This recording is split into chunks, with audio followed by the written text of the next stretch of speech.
अजीत पवार के पार्थिव शरीर को आज बारामती में अंतिम संस्कार यहां पर किया जाएगा। सुबह 11 बजे विद्या प्रतिष्ठान में उनके पार्थिव शरीर का अंतिम संस्कार होगा। कल विमान हादसे में उनकी मौत हो गई थी, जिसके बाद पूरे देश में शोक का माहौल है। सुबह सबसे पहले अजीत पवार के पार्थिव शरीर को काठेबाड़ी स्थित उनके घर पर ले जाया जाएगा। परिवार और करीबी यहाँ उनको श्रद्धांजलि देंगे, अंतिम दर्शन देखिए किए जाएंगे और इसके बाद अजीत पवार के पार्थिव शरीर को गदिमा सभागृह लाया जाएगा, जहां पर आम लोगों के लिए अंतिम दर्शन की व्यवस्था की गई है। समर्थकों और स्थानीय लोगों को कुछ वक्त के लिए अपने नेता को आखिरी बार देखने का अवसर मिलेगा। गदिमा सभागृह से पार्थिव शरीर को विद्या प्रतिष्ठान पहुंचाया जाएगा और यहीं पर आज सुबह 11 बजे अंतिम संस्कार किया जाएगा। जो जानकारी सामने आ रही है उसके मुताबिक केंद्रीय गृह मंत्री अमित शाह भी आज बारामती जाएंगे, अजीत पवार के अंतिम दर्शन करेंगे, उन्हें श्रद्धांजलि देंगे और अंतिम संस्कार में शामिल होंगे। पूरा बारामती आज अपने नेता को विदाई देने की तैयारी में है। हादसे में हुई अचानक मौत ने परिवार समेत उनके समर्थकों को गहरे दुख में डाल दिया है। लैंडिंग के वक्त ये हादसा यहाँ पर होता है और इस प्लेन क्रैश में अजीत पवार का निधन जैसे ही ये खबर निकलकर सामने आई, एक अलग ही माहौल बन गया, जहाँ हर कोई सदमे में था, शोकग्रस्त था और आज अंतिम संस्कार यहाँ पर होना है। अजीत पवार के पार्थिव शरीर का अंतिम संस्कार जो है वो आज किया जाएगा।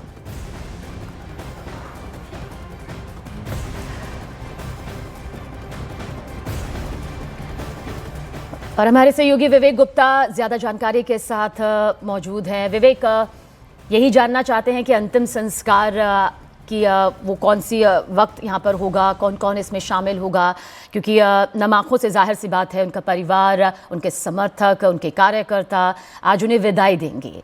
पूरा कार्यक्रम आपसे जानना चाहेंगे। देखिए समीना, इस समय हम जो मौजूद हैं वो गवर्नमेंट हॉस्पिटल बारामती में है और बारामती में ही यहाँ पर अजीत पवार जी का जो शव है वहाँ पर रखा गया है और जो शेड्यूल जो पता चल रहा है कि यहाँ से उनका पार्थिव जो शरीर है उनके गांव काठेवाड़ी में ले जाया जाएगा, जहाँ पर उनका घर है। वहाँ पर जो गाँव में जो भी उनके जो लोग हैं, जो परिवार वाले लोग हैं, वहाँ पर उनका अंतिम दर्शन करेंगे। उसके बाद वापस उनका जो शव है वो विद्या प्रतिष्ठान में रखा जाएगा, जहाँ पर कल शाम में रखा गया था। वहाँ पर लाखों की संख्या में जो उनको आखिरी दर्शन करने आ रहे हैं वहाँ पे जो मौजूद रहेंगे वहाँ पर। लेकिन अभी हम आपको एक तस्वीर दिखाना चाहेंगे। यहाँ पे देखिए किस तरीके से जो पूरी तैयारियां हो चुकी हैं। ये गवर्नमेंट हॉस्पिटल का शवगृह है और शवगृह में अगर मैं आपको दिखाना चाहूँगा कि देखिए जो अब सामने जो गाड़ी दिख रही है जो फूलों से सजी गई है, उस पे ही जो उनका पूरा शव यात्रा निकलेगा और अजीत पवार की जो बॉडी है वो इसी वैन में निकलकर सबसे पहले उनके गांव काठेवाड़ी जाएगी। वहां पर अंतिम दर्शन उनकी बॉडी को रखा जाएगा। फिर काठेवाड़ी के बाद उनका जो पार्थिव शरीर है वो बारामती के विद्या प्रतिष्ठान, जहां पे कल शाम को उनकी बॉडी रखी गई थी, जहां पर आखिरी दर्शन के लिए लाखों कार्यकर्ता पुणे, पिंपरी चिंचवड़ और बारामती से वहां से लोग आए थे। तो अब जो है जो शेड्यूल बताया जा रहा है कि कुछ देर बाद उनका जो पार्थिव खरं तर विश्वास बसत नाहीत की दादा आपल्यामध्ये नाही आहेत आणि दादांची शिस्त, दादांची टापटीप, दादा। तो देखिए आज बारामती में अंतिम संस्कार है, शोक में पूरा देश है। महाराष्ट्र के डिप्टी सीएम अजीत पवार का विमान जिस तरह से हादसे का शिकार हुआ और उसके बाद उनके निधन की वो दुखद खबर निकलकर सामने आई, उसके बाद पूरा परिवार, उनके समर्थक, उनके कार्यकर्ता सदमे में हैं और साथ ही आज नम आंखों से उन्हें विदाई दी जाएगी।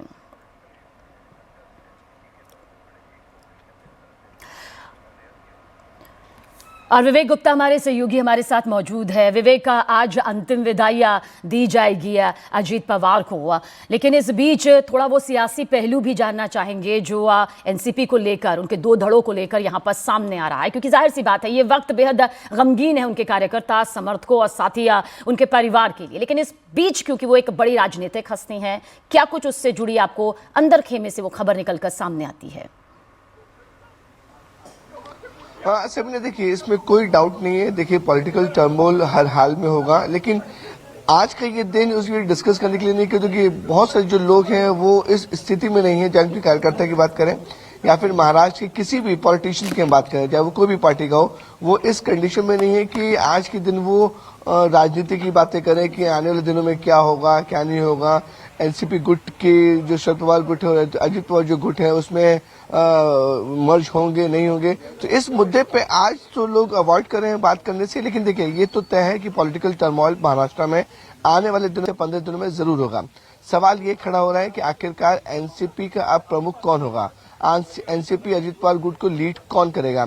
जो आ रही है सामने, क्योंकि जो पत्नी सुनेत्रा पवार है, सांसद है, राज्यसभा सांसद है, उनको भी कमान दी जा सकती है कि वो पॉलिटिक्स में ऑलरेडी है, सांसद हैं, राज्यसभा सांसद हैं, तो हो सकता है कि अजित पवार के जो मृत्यु के बाद जो एनसीपी की लीड जो है वो उनको दे दी जाए।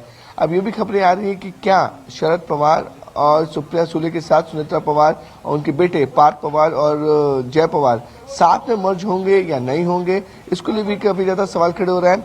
अब देखिए, महायुति में 3 पार्टी हैं महाराष्ट्र में, बीजेपी, शिवसेना एकनाथ शिंदे की और अजित पवार गुट की एनसीपी। अब एनसीपी के प्रमुख जो अजित पवार जी के देहांत के बाद अब सवाल खड़े हो रहा है कि क्या एनसीपी महायुति में रहेगी या नहीं जी। विवेक, ये सारे सवाल जिनके जवाब जाहिर सी बात है आने वाले सियासी भविष्य के वक्त में यकीनन मिल जाएंगे, लेकिन नितिन नवीन को लेकर और साथ ही अमित शाह को लेकर क्या सटीक जानकारी, कब तक वो पहुंचेंगे और किस तरह से अंतिम संस्कार में शामिल होंगे और साथ ही अंतिम दर्शन करने आएंगे। सभी ने देखिए, जो जानकारी हमें मिल रही है कि आज सुबह 11 बजे विद्या प्रतिष्ठान जो बारामती का एक बड़ा ग्राउंड है, वहां पर अजित पवार जी का अंतिम संस्कार किया जाएगा। तो अनुमान बताया जा रहा है कि जो टाइमिंग की जानकारी मिल रही है कि 10 बजे के आसपास जितने भी बीजेपी के बड़े नेता हैं या फिर जितने पॉलिटिकल पार्टी के जो बड़े नेता हैं वो सब 10-9:30 के 10 बजे के बाद वहां पर पहुंचेंगे। ठाकरे फैमिलीज लेट नाइट यहां पर पहुंच चुके हैं, इसमें उद्धव ठाकरे, आदित्य ठाकरे हैं। पवार फैमिलीज ऑलरेडी बारामती में हैं और बीजेपी के जो सभी बड़े नेता पुणे में रुके हुए हैं, क्योंकि पुणे से बारामती जो डिस्टेंस है वो आधे से पौन घंटे का रास्ता है बाई एयर। तो देवेंद्र फडणवीस, एकनाथ शिंदे वो भी वहां रुके हैं और प्रोटोकॉल के तहत अभी देवेंद्र फडणवीस और एकनाथ शिंदे पुणे में, क्योंकि वहां पर गृह मंत्री अमित शाह के जो शेड्यूल है वो 9:30 से 10 के बीच में आने का समय है, तो उनके साथ ही सभी लोग बारामती आएंगे और बीजेपी अध्यक्ष नितिन नवीन भी उसी समय के दौरान पुणे में लैंड होंगे और पुणे में लैंड होने के बाद चॉपर से बारामती आएंगे। तो लगभग 10:30 के आसपास या 10 बजे के आसपास जितने भी बीजेपी के बड़े नेता हैं या फिर सभी पार्टी के जो बड़े नेता हैं वो अंतिम दर्शन के लिए बारामती पहुंच रहे हैं। सबीना, हमारे सहयोगी विवेक गुप्ता पूरी जानकारी यहाँ पर दे रहे हैं कि आज अजीत पवार का जो अंतिम संस्कार है, अंतिम दर्शन है, वो किस तरह से आज एक बड़ी तस्वीर के जरिए सामने आएंगे, क्योंकि विमान हादसा होता है और उसमें अजीत पवार को यहाँ पर खोना एक बड़ी क्षति उनकी पार्टी के लिए, उनके समर्थकों के लिए, उनके कार्यकर्ताओं के लिए, उनके परिवार के लिए और जाहिर सी बात है महाराष्ट्र की राजनीति में की वो कद्दावर शख्सियत। विवेक, नज़र बनाए रखिएगा, आगे भी पूरी जानकारी के लिए आपकी तरफ रुख करते रहेंगे। और देखिए, अजीत पवार की प्लेन हादसे में जिस तरह से निधन हुआ है उसके बाद पूरे देश में शोक है। बारामती में उनके घर के बाहर देर रात भारी भीड़ देखी गई, जिससे उनके लोगों के बीच काफ़ी लोकप्रिय होने का अंदाज़ा लगाया जा सकता है। परिवार के सदस्य ही नहीं, उनकी पार्टी के नेता और दूसरी पार्टियों के कई नेता भी उन्हें याद करते हुए रोते नजर आए। सीएम देवेंद्र फडणवीस और डिप्टी सीएम एकनाथ शिंदे भी बारामती में उनके घर पहुंचे और परिवार को सांत्वना देते दिखे। पूरे इलाके में माहौल बेहद गमगीन है। हादसे के बाद लगातार लोग उनके घर पहुंच रहे हैं और अपना दुख जाहिर कर रहे हैं। बारामती में जिस तरह रात भर ये भीड़ उमड़ती रही, जिसकी तस्वीर भी इस वक्त आपके सामने है, उससे साफ है कि अजीत पवार को यहाँ की जनता कितना मानती थी। हालांकि उन्हें सियासत में दादा भी कहा जाता था, दादा यानी कि एक बड़े भाई की तरह सम्मान देना। हादसे के बाद से ही राजनीतिक जगत में भी गहरा दुख है, शोक है, जो नेताओं की मौजूदगी और उनके आंसुओं में साफ दिखाई दे रहा है। हमें अभी नहीं लगता कि हमने नेता को खोया है, असल में हमने हमारे दादा को खोया है। वो दादा जो विपक्ष में रहते हुए भी हमारी बात सुनते थे। कभी हमने फोन किया और अगर मान लीजिए कि उन्होंने फोन नहीं उठाया, जो हमसे कॉल बैक करके बात कर सकते थे, जिन्हें हम हक से बोल सकते थे कि दादा ये नहीं पटलो तुमसे, और दादा सुन लेते थे, दादा सुनते थे हमारी। दादा हरदम हर बार नहीं अभी जल्दी है इतनी जल्दी निकलने की भी इतनी जल्दी वो करेंगे सोचा नहीं था कभी। देखिए, बारामती में हुए विमान हादसे में महाराष्ट्र के डिप्टी सीएम अजीत पवार का निधन हो गया। हादसे से जुड़ा एक और सीसीटीवी वीडियो सामने आया है। इसमें पहले से भी कल एक सीसीटीवी फुटेज देखिए सामने आया था, जिसमें दिखा था कि कैसे विमान हादसे का शिकार हुआ था। हादसे के बाद आग का गुब्बार उठा था। मौके की वो तस्वीर भी आप तक पहुंची थी। लेकिन ये भी एक और सीसीटीवी वीडियो सामने आया है, जिसमें आप देख सकते हैं कि कैसे ये विमान सीधा नीचे की तरफ हादसे का शिकार होते हुए अपना बैलेंस संतुलन खोते हुए गिरता है उस तेज रफ्तार के साथ। और इसी विमान में महाराष्ट्र के डिप्टी सीएम अजीत पवार मौजूद थे और इस हादसे में उनका निधन हुआ। आज अंतिम संस्कार है। सियासत की दिग्गज हस्तियां उन्हें नम आंखों से विदाई दे रही हैं। उनके कार्यकर्ता, समर्थक, परिवार, उनसे जुड़े हुए वो रिश्ते जो भले ही निजी हो या फिर सियासी हो, आज हर कोई गमगीन है। अचानक से ये हादसा हुआ और देखिए किस तरह से ये वो विमान है जो आपको इस वक्त लाल रंग के सर्कल में नजर आ रहा है। और इसी विमान में मौजूद थे अजीत पवार जब ये हादसा होता है। और देखिए कैसे विमान क्रैश का ये नया सीसीटीवी वीडियो ये बताने के लिए काफ़ी है कि संतुलन पूरी तरह से बिगड़ता है और सीधे ये विमान नीचे की तरफ आता है और तभी धुएं का वो काला गुब्बार नजर आता है जो हर किसी के रोंगटे खड़े कर देता है। और जब जानकारी हाथ लगती है तो मालूम चलता है कि ये वही विमान था जिसमें मौजूद थे महाराष्ट्र के डिप्टी सीएम अजीत पवार। और देखिए, बारामती प्लेन क्रैश को लेकर बड़ी जानकारी भी सामने आई है। केंद्रीय मंत्री राम मोहन नायडू ने बताया कि पहली बार जब पायलट ने बारामती में लैंड करने की कोशिश की तब विजिबिलिटी बेहद कम थी और पायलट रनवे नहीं देख पा रहा था। इसके बाद पायलट ने एटीसी से बात करके रनवे के आसपास चक्कर लगाए। दूसरी बार जब उन्होंने लैंडिंग की कोशिश की तब पायलट ने बताया कि रनवे दिखाई दे रहा है, जिसके बाद उन्हें इजाजत दी गई और फिर यह हादसा हो गया। मंत्री ने कहा कि वो खुद परिवार से मिलकर संवेदना दे चुके हैं और जांच डीजी AIB और DGCA की टीम यहां पर कर रही है। और ये मौके की तस्वीर भी देखिए, ये बताने के लिए काफ़ी रही कि किस तरह से बेहद खौफनाक, दर्दनाक ये हादसा यहाँ पर हुआ, जिसमें डिप्टी सीएम अजीत पवार को खोना पड़ा। उनके निधन की ये खबर एक बड़े सियासी तूफान की तरह सामने आई। ये दो तस्वीरें, पहली तस्वीर वो वीडियो सीसीटीवी फुटेज जिसमें आप देख सकते हैं कि इसी विमान में अजीत पवार मौजूद थे जब ये हादसे का शिकार होता है। First time the pilot wanted to land at Baramati, there was a visibility problem in the sense he was not able to sight the runway. So once that happened, he has communicated to the ATC and the ATC also suggested to go around.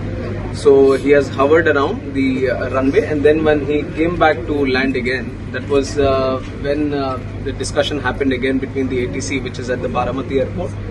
And there again at the communication level, when they asked about the sighting of the runway, the pilot seems to have sighted the runway and the clearance was given for landing, and that was when this incident also happened.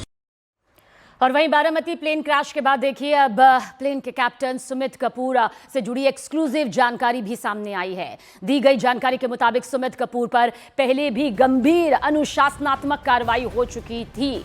बताया गया कि साल 2010 और 17 दोनों बार उन्हें operation के दौरान शराब के सेवन में पॉजिटिव पाया गया था। पहली घटना 13 मार्च साल 2010 की, जब दिल्ली बेंगलुरु रूट की उड़ान S2231 के संचालन से पहले टेस्ट में वो अल्कोहल पॉजिटिव पाए गए थे। और इसके बाद 7 साल बाद यानी कि 7 अप्रैल 2017 को फिर उन्हें दिल्ली गुवाहाटी फ्लाइट S24721 के ऑपरेशन के दौरान BA टेस्ट में पॉजिटिव यहां पर पाया गया था। इन दोनों मामलों के बाद 24 अप्रैल 2017 को आदेश जारी कर उन्हें 3 साल के लिए सस्पेंड कर दिया गया था।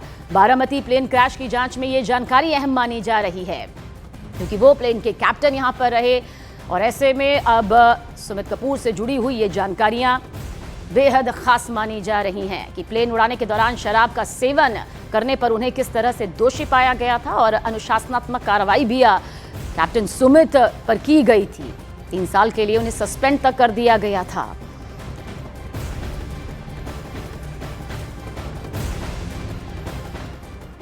पूरा देश दर्द और शोक में डूबा है, लेकिन घटना पर राजनीति भी तेज हो गई है। पश्चिम बंगाल की सीएम ममता बनर्जी ने इस विमान हादसे को लेकर बड़ा दावा किया है।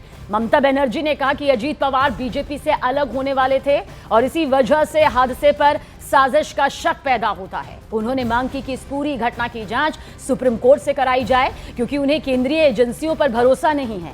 दूसरी तरफ अजीत पवार के निधन के बाद शरद पवार ने चुप्पी तोड़ी और साफ कहा कि एक हादसा है, इसे राजनीतिक रंग देना ठीक नहीं। शरद पवार ने यह भी कहा कि महाराष्ट्र को बहुत बड़ा नुकसान हुआ है और इस कमी को पूरा करना बेहद मुश्किल है।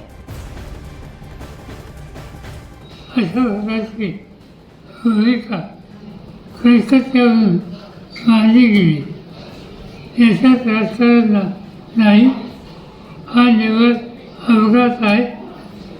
त्याच्या यातना महाराष्ट्राला आम्हा सगळ्यांना सतत कृपा करून इथं राजकारण आणू नये एवढंच सांगायचं।